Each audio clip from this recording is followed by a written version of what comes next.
नमस्कार, आप देख रहे हैं न्यूज़ वन इंडिया। मैं हूं आपके साथ ऋतु तिवारी। पोखरियाल बुलेटिन की शुरुआत करेंगे उत्तराखंड से खबर, जहां पूर्व राष्ट्रपति रामनाथ कोविंद उत्तराखंड के दौरे पर आज है। 3 दिवसीय उत्तराखंड के भ्रमण पर है रामनाथ कोविंद। पहले दिन देहरादून के गढ़ी कैंट में माल्यार्पण कार्यक्रम, जहां डॉक्टर भीमराव अंबेडकर की प्रतिमा पर माल्यार्पण करेंगे। तो वहीं 15 और 16 अप्रैल को कार्यक्रम में शामिल होंगे कोविंद। लाल बहादुर शास्त्री राष्ट्रीय प्रशासनिक अकादमी में कार्यक्रम है, जिसमें सम्मिलित होंगे।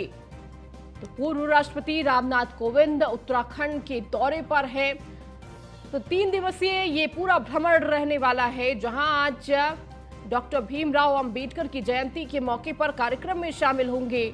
तो वही 2 दिन यानी कि 15 और 16 अप्रैल को कई अन्य कार्यक्रम उत्तराखंड में आयोजित किए जाएंगे, जिसमें शामिल होंगे पूर्व राष्ट्रपति रामनाथ कोविंद। तो पहले दिन देहरादून के गढ़ी कैंट में माल्यार्पण का कार्यक्रम है, जिसमें शामिल होंगे डॉक्टर भीमराव अंबेडकर की प्रतिमा पर माल्यार्पण करेंगे। और अधिक जानकारी के साथ विशेष संवाददाता सुदीप जैन हमारे साथ जुड़ चुके हैं। सुदीप, पूर्व राष्ट्रपति रामनाथ कोविंद उत्तराखंड के दौरे पर रहने वाले हैं। 3 दिवसीय ये दौरा रहेगा, क्या कुछ पूरा कार्यक्रम रहेगा उनका? 3 दिवसीय दौरे पर जो पूर्व राष्ट्रपति रामनाथ कोविंद जी उत्तराखंड आ रहे हैं, वो देहरादून पहुंच चुके हैं और वो राजभवन के विश्राम गृह जो गेस्ट हाउस है राजभवन में, वहां विश्राम कर रहे हैं। आज भी डॉक्टर भीमराव अंबेडकर साहब का जन्मदिन भी है, तो गढ़ी कैंट में कार्यक्रम आयोजित किया गया है, जिसमें डॉक्टर भीमराव अंबेडकर जी की प्रतिमा पर माल्यार्पण करेंगे राष्ट्रपति। और 15 व 16 यानी शनिवार और रविवार को लाल बहादुर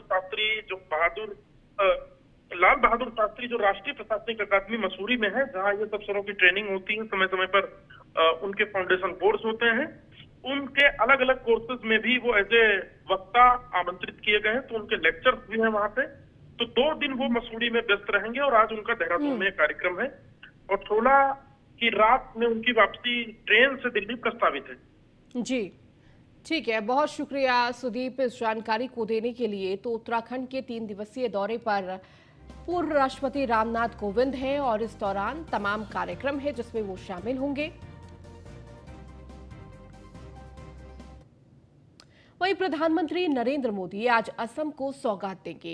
एम्स गुवाहाटी के साथ 14,300 करोड़ की सौगात रहने वाली है। 14,300 करोड़ रुपए से अधिक की सौगात देंगे पीएम। तो एम्स गुवाहाटी के नवनिर्मित परिसर का निरीक्षण भी करेंगे। प्रधानमंत्री दोपहर 12 बजे निरीक्षण करेंगे। एक सार्वजनिक समारोह में एम्स गुवाहाटी जाएंगे। 3 अन्य मेडिकल कॉलेज को राष्ट्र को समर्पित करेंगे। तो एम्स गुवाहाटी नवनिर्मित परिसर का निरीक्षण करेंगे।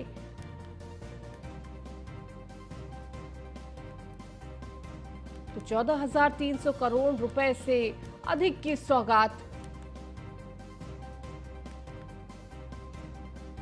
तो असम को आज बड़ी सौगात प्रधानमंत्री नरेंद्र मोदी के हाथों मिलने जा रही है। और अधिक जानकारी के साथ पीयूष संवाददाता हमारे साथ जुड़ चुके हैं। पीयूष, क्या जानकारी, असम को सौगात प्रधानमंत्री देंगे? अगर देखिए तो बात करें तो प्रधानमंत्री नरेंद्र मोदी का असम दौरा काफी महत्वपूर्ण है। इसके दौरान प्रधानमंत्री नरेंद्र मोदी असम को कई सौगात देते हुए नजर आएंगे। इसके गुवाहाटी की अगर हम बात करें तो उसमें करीब 1430 करोड़ की सौगात देंगे। इसके साथ ही एम्स गुवाहाटी के नवनिर्मित जो परिसर है उसका भी निरीक्षण करते हुए प्रधानमंत्री नजर आएंगे।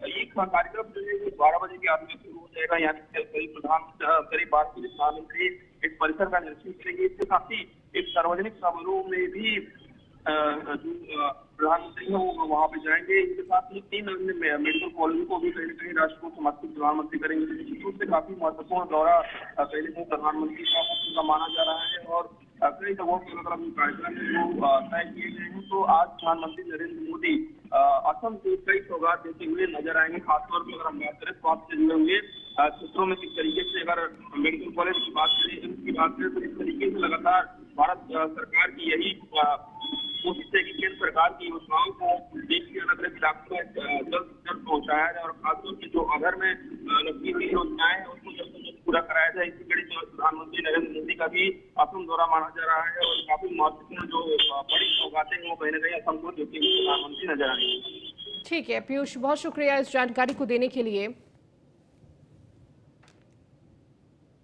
वही केंद्रीय गृह मंत्री अमित शाह का दौरा आज है। पश्चिम बंगाल दौरे पर गृह मंत्री अमित शाह रहने वाले हैं।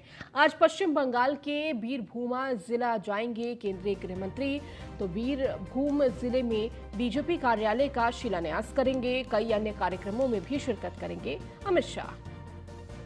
तो आज पश्चिम बंगाल के बीरभूम जिला जाएंगे केंद्रीय गृह मंत्री अमित शाह।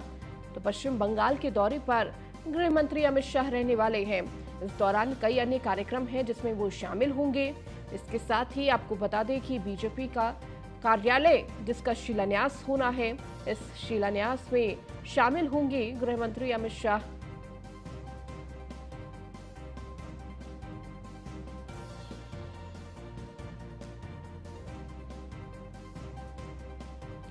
खबरों में आगे बढ़ेंगे, बात उत्तर प्रदेश की करेंगे, जहां पर बीजेपी में प्रत्याशियों की सूची के लिए मंथन तेज है।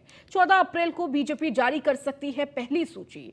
मंत्री, सांसद, विधायकों के रिश्तेदारों को नहीं मिलेगा टिकट। तो वर्तमान अध्यक्ष पार्षद की पत्नी, बहू, बेटी को मिल सकता है टिकट। निकाय चुनाव में प्रदेश से लेकर केंद्र तक के नेता करेंगे प्रचार।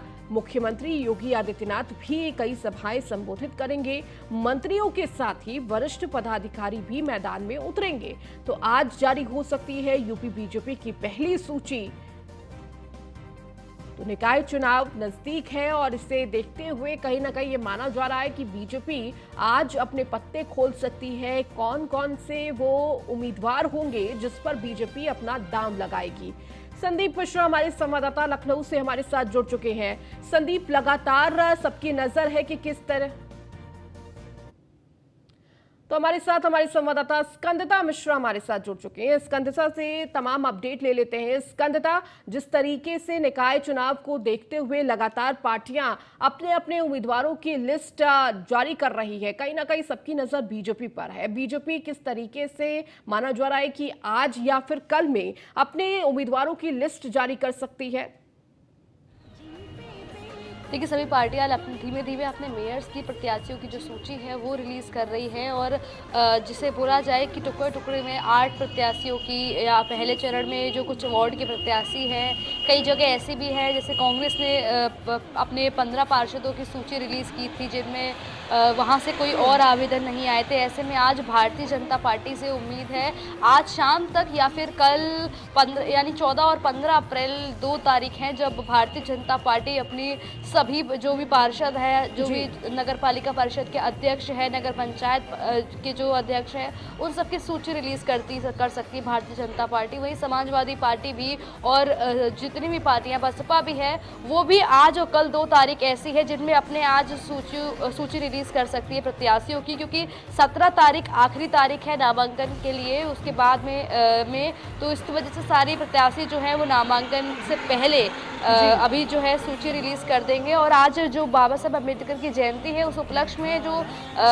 पार्टियां हैं वो देरी कर रही थी, क्योंकि एक बार सभी लोग जो है बूथ स्तर के कार्यक्रम करे जा रहे हैं। बाबा साहब अम्बेडकर की जयंती पर उनके माल्यार्पण हो रहा है, उनको पुष्पांजलि अर्पित की जा रही है। तो ये सभी कार्यक्रम हैं जिसमें सभी जितने भी पदाधिकारी हैं, चाहे वो भारतीय जनता पार्टी के हो, चाहे वो समाजवादी पार्टी के हो, सभी अपने अपने प्रदेश मुख्यालयों पर जो है कार्यक्रम का आयोजन कर रहे हैं। उनको अम्बेडकर को माल्यार्पण कर रहे हैं, पुष्पांजलि अर्पित कर रहे हैं। तो अब जब सब लोग इन सब चीज़ों से हट के और फिर जब अपने नगर निकाय चुनाव की ओर रुख करेंगे और अपने प्रत्याशियों की सूची रिलीज करेंगे, और इसी क्रम में आज देखना होगा आज शाम तक आज ऐसा माना जा सकता है कि बीजेपी की तरफ से अपनी पहली लिस्ट जारी हो सकती है। देखिए पहले चरण चुनाव को लेकर आज शाम तक और कल तक कयास लगाए जा रहे हैं कि आज शाम तक भारतीय जनता पार्टी अपने प्रत्याशियों की सूची रिलीज करेगी। और ख़ास जो देखने को मिलेगा वो मेयर का नाम कि लखनऊ से किसको चुनाव लड़ते हैं, क्योंकि समाजवादी पार्टी की तरफ से अपने मेयर प्रत्याशी का नाम का ऐलान कर दिया गया है कि वंदना मिश्रा उनकी तरफ से मैदान में उतरेंगी। तो वैसे में देखना होगा कि भारतीय जनता पार्टी किस पर दाव लगाती है। हालांकि 2-3 नाम सुर्खियों में आ रहे हैं, जिसमें से एक अलका दास का भी नाम है और कहीं ना कहीं उन पर दाव लगा सकती है भारतीय जनता पार्टी। और साफ तौर पर उन्होंने ये भी कहा है कि किसी भी चाहे वो विधायक हो या सांसद हो, मंत्री हो, उसके को टिकट नहीं देंगे और इसको लेकर कोई मंत्री सांसद दबाव भी ना बनाए। वहीं अगर कोई पार्षद है और पार्षद की बहू, बेटी या बहन है तो उस पर दाव लगा सकती है भारतीय जनता पार्टी। तो ऐसे में देखना होगा कि किस पर और अपने जो सभी जाति समीकरण लगाती है, कौन वो जिताऊ कैंडिडेट रहने वाला है जो इस निकाय चुनाव में उतरेगा। ठीक है स्कंदता, आप लगातार जुड़े रहिए और भी खबरों पर आपसे अपडेट लेंगे। खबरों में आगे बढ़ेंगे। अतीक अहमद नहीं होगा बेटे असद के जनाजे में शामिल। कानूनी पेच के चलते नहीं मिली मंजूरी तो असद का शव करीबी को किया जाएगा सुपुर्द। तो शव लेने झांसी जाएंगे असद के नाना। तो लगातार यही कयास लगाया जा रहा था कि जिस तरीके से जनाजा होना उसमें क्या अतीक अहमद शामिल होगा, लेकिन कानूनी पेच के चलते मंजूरी नहीं मिली है तो असद का शव करीबी को सुपुर्द किया जाएगा। और ये माना जा रहा है कि असद के नाना जो कि शव लेने झांसी जाएंगे। तो अतीक अहमद नहीं होगा अपने बेटे असद के जनाजे में शामिल। कानूनी दावपेच बताया जा रहा है जिसकी वजह से वह जनाजे में शामिल नहीं हो पाएगा, क्योंकि पुलिस रिमांड पर अतीक अहमद है।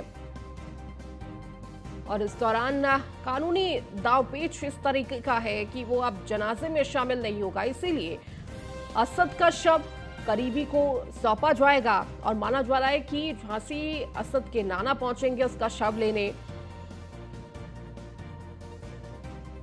स्कंदता मिश्रा हमारे साथ लगातार लखनऊ से जुड़ी हुई है, उनसे ताजा अपडेट ले लेते हैं। स्कंदता, जिस तरीके से लगातार कयास लगाए जा रहे थे कि क्या असद का जो जनाजा है उसमें अतीक अहमद शामिल होगा या नहीं शामिल होगा, लेकिन देखिए कानूनी दावपेच बताया जा रहा है जिसकी वजह से अतीक अहमद जनाजे में शामिल नहीं होगा और शव लेने असद के नाना पहुंचने वाले हैं।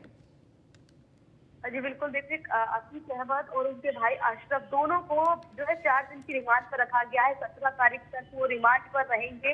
और क्योंकि आज जो है कोर्ट भी बंद है और कल सैटरडे और संडे 2 दिन पड़ रहा है, तो ऐसे में जो परिवार है वो अतीक अहमद के जो वकील है वो एप्लीकेशन यही लगा सकते हैं कि वो अतीक अहमद अगर जनाजे में शामिल होना भी चाहे तो भी।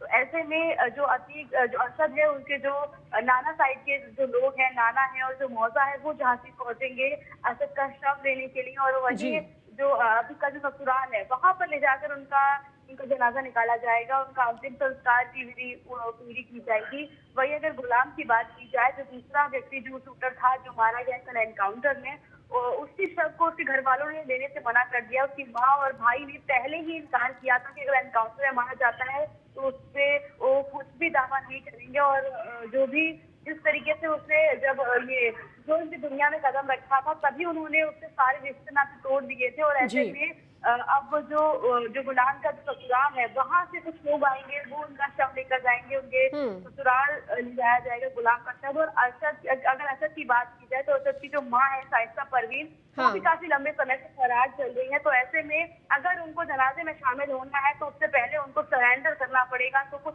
इस तरीके की स्थिति बनी हुई है कि असद के जनाजे में ना तो उनके पिता अतीक अहमद शामिल हो पाएंगे, ना और उनकी माता को अगर शामिल होना है तो उसके लिए उनको पहले सरेंडर करना होगा। तो अगर बात की जाए अतीक अहमद की बहन की आयशा नूरी, वो भी फरार है, उनकी जो बेटी है वो भी फरार है। तो ऐसे में जो भी अतीक अहमद के ससुराल के पक्ष के लोग हैं वो असद का शव लेके ठीक है स्कंदता, बहुत शुक्रिया इन तमाम जानकारियों को देने के लिए। खबरों में आगे बढ़ेंगे। बाबा साहेब भीमराव अंबेडकर की 132वीं जयंती है। बीएसपी प्रदेश कार्यालय में अंबेडकर जयंती पर कार्यक्रम। बीएसपी अध्यक्ष मायावती ने श्रद्धांजलि अर्पित की। प्रदेश कार्यालय पर मायावती ने श्रद्धांजलि अर्पित की तो अंबेडकर की प्रतिमा पर पुष्प अर्पित कर श्रद्धांजलि दी है। ये तस्वीर भी आपको दिखा रहे हैं जहां बीएसपी अध्यक्ष मायावती ने श्रद्धांजलि अर्पित कर बाबा साहेब को याद किया, उन्हें नमन किया, उनके आदर्शों को याद करते हुए उन्हें पुष्पांजलि अर्पित की।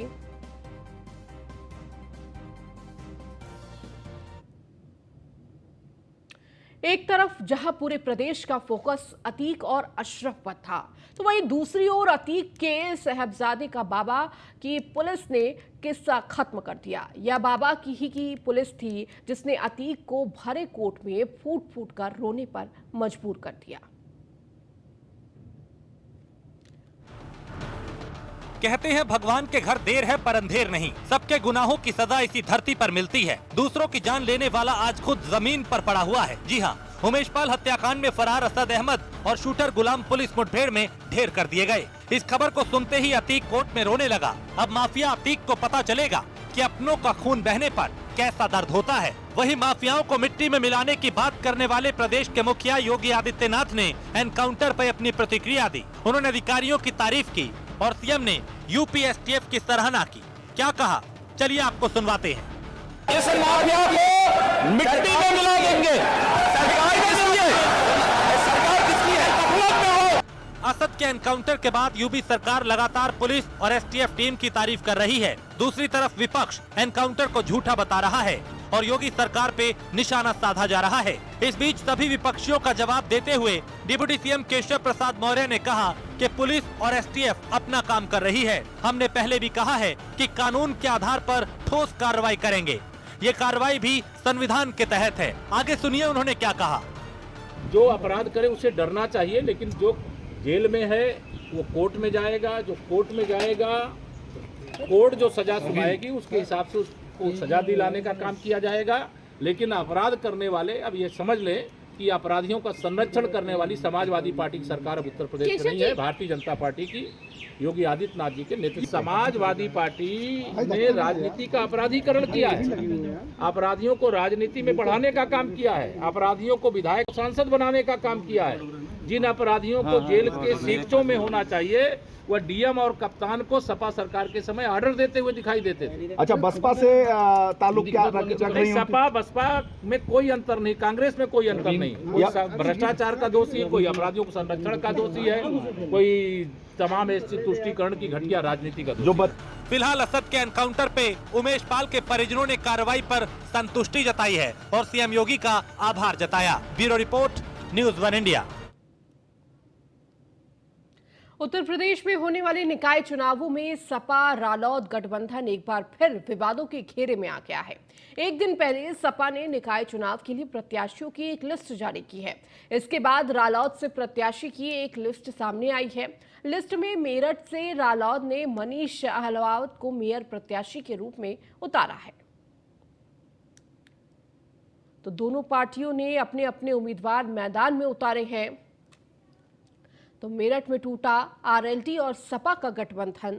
जिस तरीके से दोनों ने अपनी लिस्ट जारी की और दोनों ही पार्टियों ने अपने अपने उम्मीदवार किस तरीके से मैदान में उतारे हैं। तो मेरठ में आरएलडी और सपा का जो गठबंधन है वो अब नजर नहीं आ रहा है।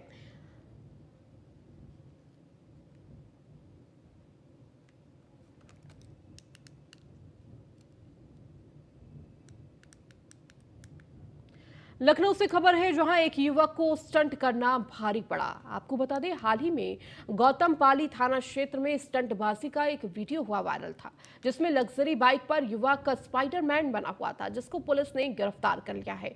वीडियो में युवक का धूम स्टाइल में गाड़ी चला रहा था। वीडियो वायरल होने के बाद पुलिस हरकत में आई और युवक को गिरफ्तार कर लिया। तो वहीं पुलिस और जनता से युवक ने माफी मांगी और कहा कि दोबारा ऐसा काम नहीं करेंगे।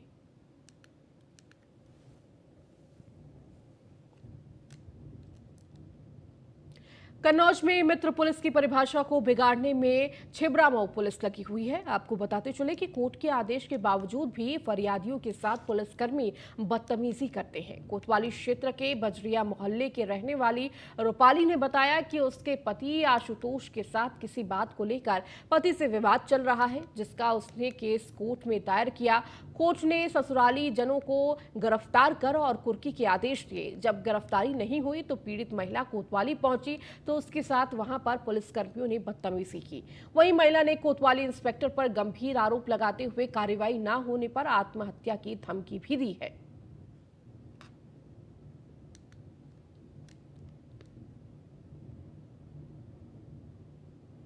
हमीरपुर में करीब 300 साल पुराने प्राचीन राम जानकी मंदिर से माता सीता की मूर्ति चोरी होने पर इलाके में हड़कंप मच गया। चोरी की गई मूर्ति लगभग राशि 70 लाख बताई जा रही है। घटना की जानकारी स्थानीय लोगों ने पुलिस को दी। मामले की जानकारी मिलने पर मौके पर पहुंची पुलिस मामले की जांच में जुट गई है। मामला सुमेरपुर थाना क्षेत्र के विधोकर गांव का है। खबर थोड़ी ही देर में पूरे इलाके में आग की तरह फैल गई और मंदिर परिसर में लोगों की भारी भीड़ जमा हो गई। वहीं घटना घटना को जानकारी मिलने पर पुलिस मौके पर पहुंची और जांच पड़ताल में जुट गई है।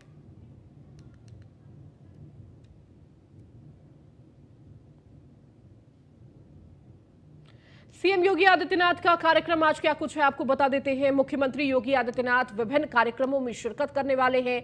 सुबह 10 बजे के करीब अग्निशमन सेवा स्मृति दिवस के उपलक्ष्य में कार्यक्रम है। मुख्यमंत्री पिन फ्लैग लगाकर अग्नि सुरक्षा सप्ताह का करेंगे शुभारंभ। तो 5 कालिदास मार्ग आवास पर कार्यक्रम। सुबह 10:30 बजे बाबा साहिब अम्बेडकर की प्रतिमा का माल्यार्पण कार्यक्रम। अम्बेडकर महासभा भवन विधानसभा मार्ग में कार्यक्रम है। सुबह 11:30 बजे वैसाखी उत्सव कार्यक्रम में सहभागिता। गुरुद्वारा नानक का हिंडोला में होगा कार्यक्रम। तो 10:30 बजे बाबा साहिब अम्बेडकर की प्रतिमा पर माल्यार्पण कार्यक्रम है। तो अम्बेडकर महासभा भवन विधानसभा मार्ग में कार्यक्रम।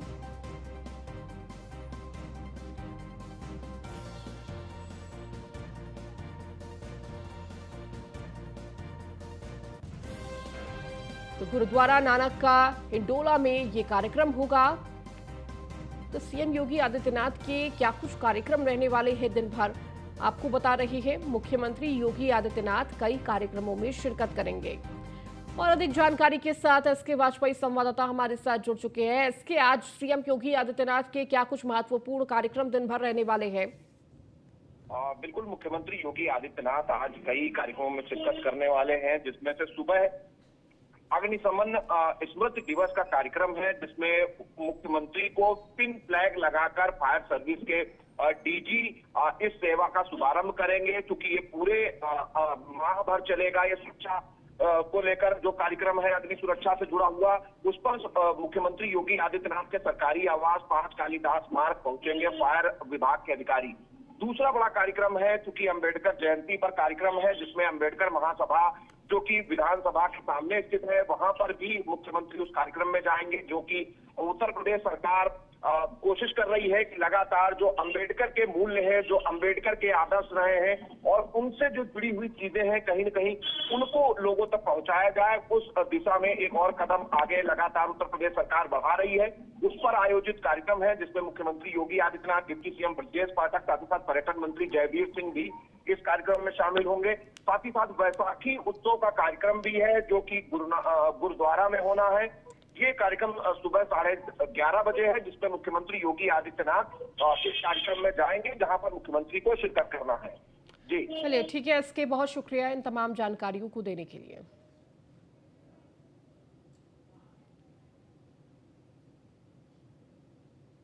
चलिए, इस बुलेटिन में फिलहाल इतना ही। बने रहिए न्यूज़ 1 इंडिया के साथ।